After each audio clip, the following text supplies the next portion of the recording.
सातवीं कक्षा के सभी छात्रों का मैं भागवत कदम तहे दिल से स्वागत करता हूं। आज हम व्याकरण का पाठ तीसरा संधि के बारे में अधिक जानकारी लेंगे। बच्चों, संधि यानी मेल। संधि का अर्थ होता है मेल जोड़। दो शब्दों के मिलने पर पहले शब्द के अंतिम वर्ण और दूसरे शब्द के पहले वर्ण के मेल से जो परिवर्तन होता है, यानी कि जो बदलाव होता है, परिवर्तन होना यानी कि बदलाव होता है, उसे हम संधि कहते हैं। जैसे देखो, यहाँ पर परिभाषा में दिया गया है कि पहले शब्द के अंतिम वर्ण, यहाँ पर हिम शब्द है, हिम जमा आलय। आलय का ये जो आलय जो है ये दूसरा शब्द है, तो आलय शब्द दूसरे शब्द का पहला वर्ण जो है उसका मेल और पहले शब्द का अंतिम वर्ण है उसका मेल, यानी कि पहले शब्द का अंतिम वर्ण और दूसरे शब्द का पहला वर्ण, इनका जब मेल होता है, जोड़ होता है, तो उसे हम संधि कहते हैं। यहाँ पर देखिए, हिम जमा आलय बराबर हिमालय, यानी कि आ जो है आ की मात्रा में परिवर्तित हो गया है, तो यहाँ पर संधि हो गई है हिमालय। महा जमा ईश बराबर महेश, यानी कि आ की मात्रा आई की मात्रा में बदल गई है, तो यहाँ पर संधि हो गई है महेश। संधि के बारे में हम अधिकतम जानकारी लेंगे। वर्णों के परस्पर मिलने पर जो विकार यानी कि परिवर्तन यानी कि कुछ बदलाव होता है उसे हम संधि कहते हैं। संधि के तीन भेद है, स्वर संधि, व्यंजन संधि और विसर्ग संधि। ध्यान में रखना है, स्वर संधि, व्यंजन संधि और विसर्ग संधि, ये संधि के तीन भेद है। स्वर संधि, स्वर किसे कहते हैं ये हमने पहले देखा है। स्वर अ आ इ ई उ रू ए आई ओ औ, ये हमने स्वर देखे हैं। तो स्वर संधि दो स्वरों के मेल से स्वरों में जो परिवर्तन होता है, दो स्वर यानी कि जो 11 स्वर है अपने, उसमें से जो दो स्वर आएंगे, उन दो स्वरों के मेल से जो परिवर्तन होता है उसे स्वर संधि कहते हैं। यहाँ पर देखेंगे, नर जमा इंद्र, यहाँ पर र में अ समाहित है, जमा ई का इंद्र का ई, तो बराबर ये होता है। अ जमा ई बराबर ये बराबर नरेंद्र। इस तरीके से परिवर्तन स्वर संधि में आता है, स्वर संधि हो जाती है। यहाँ पर विद्या जमा आलय, आ जमा आ बराबर आ, यानी कि विद्यालय। स्वर संधि के 5 उपभेद है, दीर्घ संधि, गुण संधि, वृद्धि संधि, यण संधि, अयादि संधि। दीर्घ संधि, ह्रस्व या दीर्घ अ ई उ के बाद ह्रस्व या दीर्घ अ ई उ आए तो दोनों मिलकर दीर्घ स्वर आ ई उ बन जाते हैं। ह्रस्व स्वर किसे कहते हैं? जिनका उच्चारण करने में एक मात्रा का समय लगता है, उसे हम क्या कहते हैं? ह्रस्व स्वर। ह्रस्व स्वर यहाँ पर दिए गए हैं अ ई उ। और दीर्घ यानी कि जिनका उच्चारण करते समय 2 मात्रा का समय लगता है, उसे हम क्या कहते हैं? दीर्घ स्वर।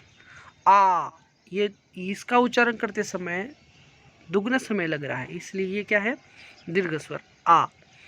तो देखिए, ह्रस्व या दीर्घ अ ई उ के बाद ह्रस्व या दीर्घ अ ई उ आए तो दोनों मिलकर दीर्घ स्वर आ ई उ बन जाते हैं। जैसे अ जमा अ बराबर आ, यहाँ पर कृष्ण जमा अवतार। देखिए, कृष्ण में न में असमाहित है और दूसरा शब्द अवतार का पहला वर्ण है अ, ये अ है, यानी कि ये अ जमा अ बराबर आ, तो यहाँ पर शब्द तैयार हुआ कृष्ण अवतार। आ जमा अ बराबर आ। कभी कभी पहले शब्द का अंतिम वर्ण दीर्घ भी हो सकता है और दूसरे शब्द का पहला वर्ण ह्रस्व हो सकता है, दीर्घ भी हो सकता है। तो उसके हिसाब से आपको दीर्घ संधि जो है वो करनी होती है। यथा जमा अर्थ यथार्थ, आ जमा आ बराबर आ, महा जमा आत्मा बराबर महात्मा। इतना ध्यान में रखना है बच्चों।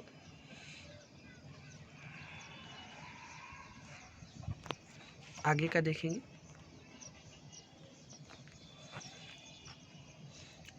ई जमा ई बराबर बड़ी ई, रवि जमा इंद्र बराबर रविंद्र, बड़ी ई जमा ई बराबर ई, शची जमा इंद्र बराबर सचिंद्र, ई बड़ी जमा बड़ी ई बराबर बड़ी ई, रजनी, यहाँ पर नी की मात्रा बड़ी ई की है, और ईश, ये भी ईश में ई जो है ये बड़ी ई है।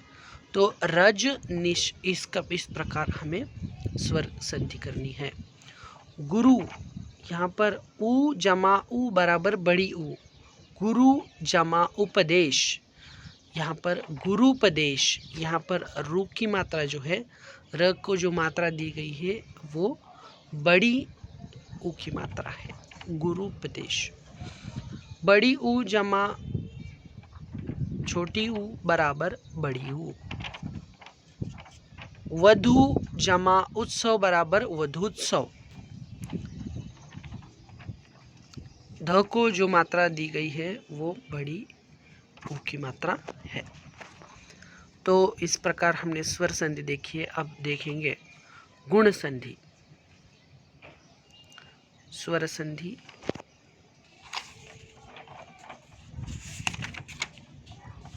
में दीर्घ संधि सबसे पहले देखी हमने। अब देखेंगे गुण संधि। स्वर संधि का दूसरा भेद गुण संधि। अ या आ के बाद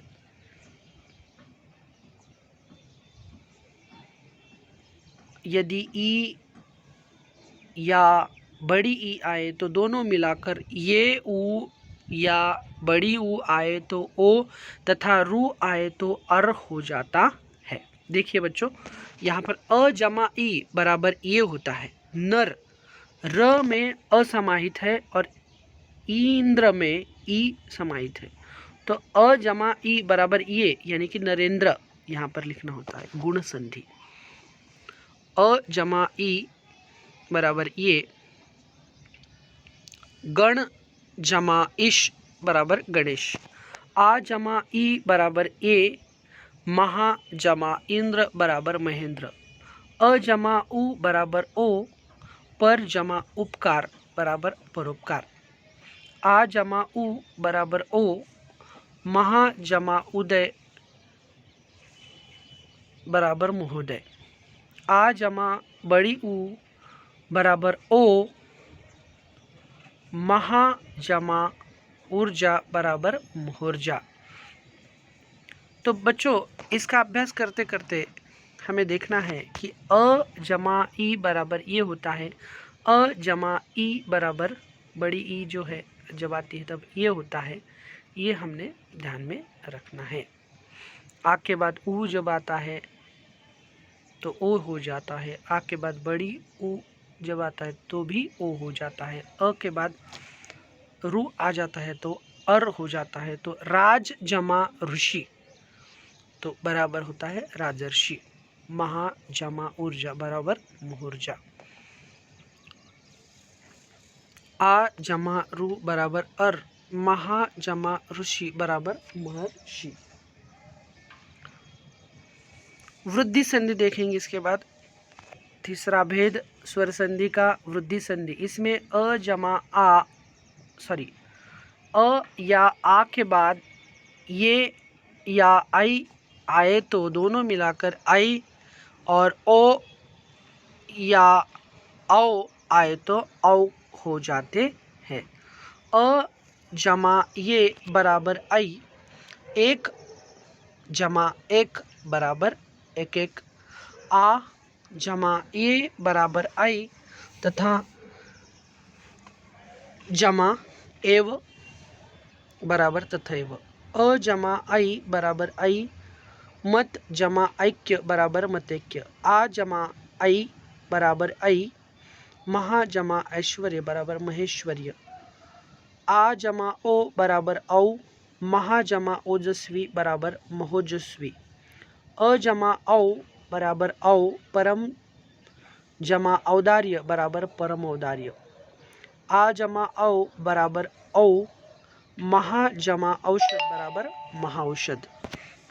इसी प्रकार यहाँ पर वृद्धि संधि जो है वो हमने देखी है। इस प्रकार हमें करना है। वृद्धि संधि के बाद हम देखेंगे यण संधि। यदि ह्रस्व या दीर्घ ई ऊ के बाद कोई असमान स्वर आए तो ई या य और ऊ का व हो जाता है, तथा आगे वाला स्वर इनके साथ मात्रा के रूप में जुड़ जाता है। जैसे ई जमा अ बराबर य, यदि जमा अपि बराबर यद्यपि। ई जमा आ बराबर या, इति जमा आदि बराबर इत्यादि। ई जमा उ बराबर यू, ऊपरी जमा उक्त बराबर उपर्युक्त। उ जमा आ बराबर वा, उ जमा आ बराबर वा। सु जमा आगत बराबर स्वागत। उ जमा ये बराबर वे। अनु जमा एशन बराबर अन्वेषण। अ जमा उ जमा अ बराबर व। अनु जमा अय बराबर अन्वय। आदि संधि। ह्रस्व या दीर्घ ये या ओ के बाद कोई असमान स्वर आए तो य या ऐ का आय, ओ का औ का आव हो जाता है, तथा आगे वाला स्वर उनके साथ मात्रा के रूप में जुड़ जाता है। जैसे ये जमा अ बराबर अय, ने जमा अन बराबर नयन। ऐ जमा अ बराबर आय, नय जमा अक बराबर नायक। ओ जमा अ बराबर औ, पो जमा अन बराबर पवन। औ जमा उ बराबर औ, भो जमा उक बराबर भावुक। व्यंजन संधि। व्यंजन संधि किसी व्यंजन के बाद कोई स्वर या व्यंजन आने पर जो परिवर्तन होता है उसे व्यंजन संधि कहते हैं। जैसे दिग दिक जमा अंबर बराबर दिगंबर। तत् जमा लीन बराबर तल्लीन। इस प्रकार परिवर्तन करना है बच्चों। सत जमा जन बराबर सज्जन। सम जमा योग बराबर संयोग। सम जमा मान बराबर सम्मान। जगत जमा ईश बराबर जगदीश। उत जमा नति बराबर उन्नति। यानी कि न के बाद त जो है त न में परिवर्तित हो जाता है। यहाँ पर त ल में भी परिवर्तित हो गया है। तत्लीन यानी बराबर तल्लीन। सम जमा कल्प संकल्प। म जो है वो अनुस्वार में बदल गया है। सम जमा पूर्ण संपूर्ण, ये भी अनुस्वार में बदल गया है म। सम जमा हार बराबर संहार। विसर्ग संधि इसके बाद देखेंगे। विसर्ग के बाद कोई स्वर व्यंजन आने पर जो परिवर्तन होता है उसे विसर्ग संधि कहते हैं। जैसे यश यशः जमा दा बराबर यशोदा। मनः जमा नित बराबर मनोनित। निह जमा आशा निराशा। दुह जमा चरित्र दुष्चरित्र। नि जमा तेज निस्तेज, तेज जमा मय बराबर तेजोमय, मनः बराबर मनः जमा हर बराबर मनोहर, आशी जमा वाद बराबर आशीर्वाद, नि जमा क्लंक बराबर निष्कलंक, दुह जमा दूर जमा बल बराबर दुर्बल। तो बच्चों यहाँ पर विसर्ग जो है वो कभी र में परिवर्तित हो जाता है, जैसे दुर्बल में दुह जमा बल दुर्बल, यहाँ पर विसर्ग र में परिवर्तित हो गया दुर्बल। निस्तेज यहाँ पर श में परिवर्तित हो गया है विसर्ग, ये ध्यान में रखना है अपने। नीर आशा देखो निह जमा आशा बराबर निराशा, यहाँ पर र में परिवर्तित हो गया है, यानी कि इस तरीके से परिवर्तन संधि में देखा जाता है। तो यहाँ पर ये पाठ बच्चों समाप्त होता है।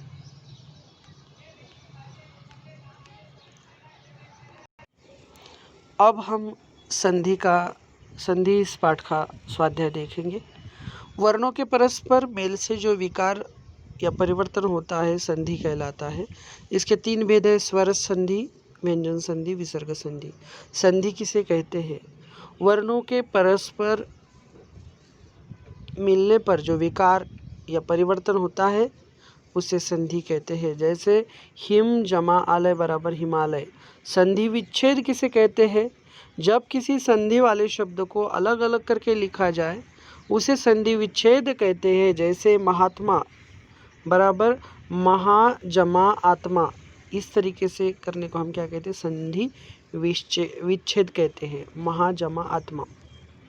दिए गए शब्दों में संधि करें। तथा जमा अपि तथापि, मुनि जमा इश मुनिश, सम जमा मुख सम्मुख, नि जमा सार निस्सार, पुरह जमा कार पुरस्कार, सत जमा भाव सद्भाव, चंद्र जमा उदय चंद्रोदय, परम जमा अणु परमाणु। दिए गए शब्दों का संधि विच्छेद करें। हिम हिमालय, हिम प्लस आलय।